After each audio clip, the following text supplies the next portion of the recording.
In the small steel town of Gary, Indiana, on August 29, 1958, a boy was born who would one day become the most famous entertainer on earth. His name was Michael Joseph Jackson. From the beginning, his destiny was not ordinary. Michael Joseph Jackson was born on August 29, 1958, in the blue-collar city of Gary, Indiana. His father, Joe Jackson, worked long hours in the steel mills, while his mother, Catherine, was a devoted homemaker who passed her love of music on to her children. The Jackson household was filled with both discipline and dreams, and Michael, the seventh of 9 children, quickly stood out. His natural voice and rhythm were undeniable, and his father recognized his talent early. Joe, strict and often harsh, molded his sons into performers, creating a family band called the Jackson 5. By the age of 5, Michael was already performing in local talent shows, astonishing audiences with his energy and charisma. He wasn't just a child who could sing, he was a force of nature on stage. With his brothers Jackie, Tito, Jermaine, and Marlon, Michael became the lead singer of the Jackson 5. In 1969, the group signed with Motown Records, and the world quickly discovered their brilliance. Their first single, I Want You Back, shot to number 1, followed by ABC, The Love You Save, and I'll Be There. These songs dominated the charts and made Michael a household name before he was even a teenager. But behind the curtain of fame, Michael's childhood was stolen. Joe Jackson's relentless discipline meant Michael lived under constant pressure, rehearsing for hours and striving for perfection. While other children played outside, Michael was in recording studios, concert halls, and rehearsals. This early environment forged his unmatched talent but also planted seeds of loneliness, insecurity, and pain that would haunt him for the rest of his life. Michael Jackson's rise was meteoric, but the cost of greatness was already being written into his story. By the late 1970s, Michael was ready to break free from the shadow of his brothers. He longed to be more than just the child star of the Jackson 5. In 1979, he released his breakthrough solo album, Off the Wall, produced by Quincy Jones. With hits like Don't Stop, Till You Get Enough and Rock With You, Michael proved he was not only a former child prodigy but also an emerging superstar in his own right. The album sold millions worldwide and signaled the birth of Michael Jackson, the solo artist. But in 1982, he would change the world forever.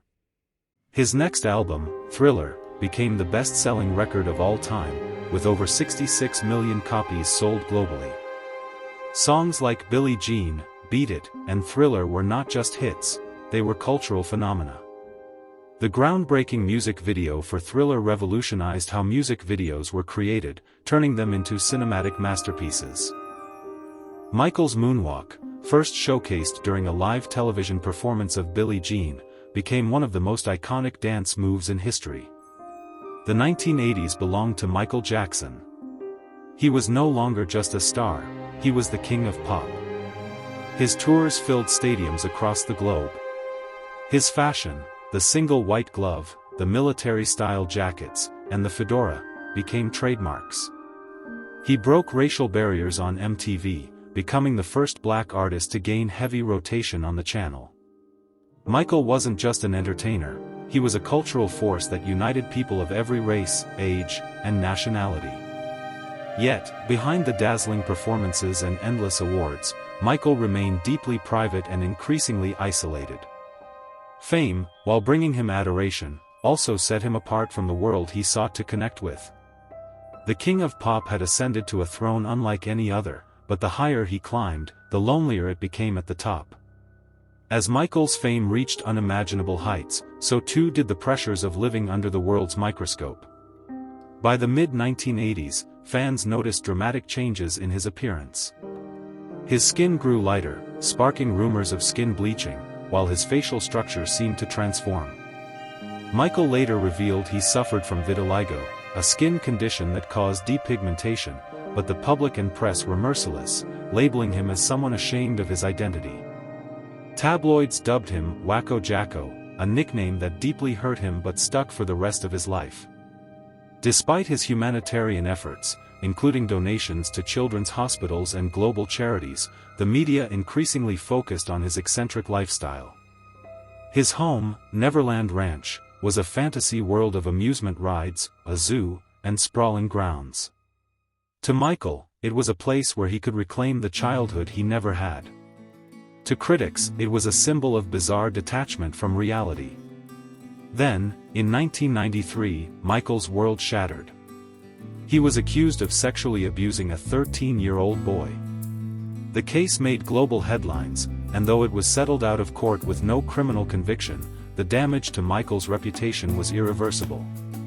In 2005, another case went to trial. This time, Michael stood in court for months, fighting for his freedom. He was acquitted of all charges, but the toll was devastating. His once spotless image as the king of pop was forever stained. Michael's music, once celebrated universally, now carried the shadow of controversy. Many fans remained loyal, but others saw him only through the lens of scandal.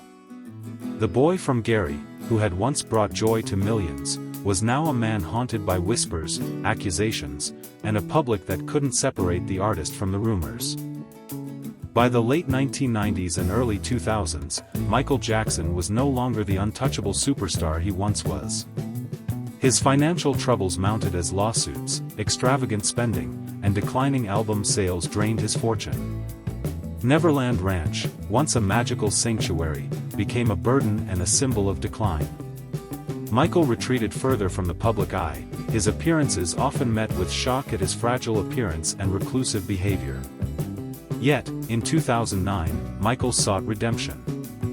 He announced a massive comeback tour called This Is It, a series of concerts in London that promised to showcase the king of pop at his best. Tickets sold out within hours. Fans worldwide were ready to welcome him back, to see the man who had defined an era reclaim his throne.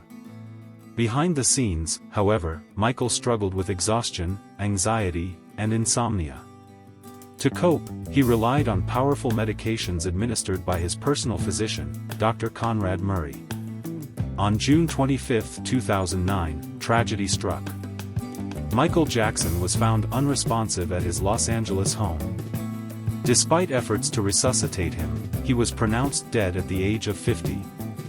The cause, acute propofol intoxication, a powerful anesthetic never meant for home use. The world was stunned. News outlets across the globe broadcast the story, and millions of fans poured into the streets, grieving the loss of their idol. Michael's death was ruled a homicide, and Dr. Conrad Murray was later convicted of involuntary manslaughter. For many, the manner of Michael's passing symbolized the darker side of fame, a man so pressured to deliver perfection that he turned to dangerous measures to find rest. The comeback that was meant to restore his legacy instead became a final curtain call, leaving fans with both sorrow and nostalgia. In death, Michael Jackson became immortal. His memorial service at the Staples Center in Los Angeles drew millions of viewers worldwide, with performances and tributes that honored his towering influence. Even amid controversy, there was no denying his impact. Michael sold more than 400 million records, won 15 Grammy Awards, and influenced virtually every major pop and R&B artist who followed. From Beyoncé to Usher, from Justin Timberlake to The Weeknd, traces of Michael's style, moves, and music remain alive. But Michael's legacy is not without complexity. For some, he will always be the child star who became the king of pop, a symbol of joy, innovation, and unmatched artistry. For others, the allegations and scandals overshadow his genius. His story is both a triumph and a tragedy, a boy who gave everything to the world yet struggled to find peace within himself. Even today, more than a decade after his passing, Michael Jackson's music remains timeless. Thriller is still celebrated every Halloween. Man in the Mirror continues to inspire reflection and change. His live performances, preserved on film, still captivate audiences who never saw him in person. Michael Jackson's life was a paradox, a man who reached heights no one else has touched, yet lived with wounds that never fully healed. He was the boy from Gary who became a global icon, the king who fell, and the legend who, in many ways, never truly left. His rise and fall remind us of both the power and the cost of greatness. Michael Jackson's story is one of brilliance, heartbreak, and a legacy that still echoes across generations. His music lives on, but so does the lesson of what fame can give, and what it can take away. If you were moved by this story, don't forget to like this video, share it with others who cherish his memory, and subscribe for more untold stories of legends who shaped our world. Together, let's keep their legacies alive.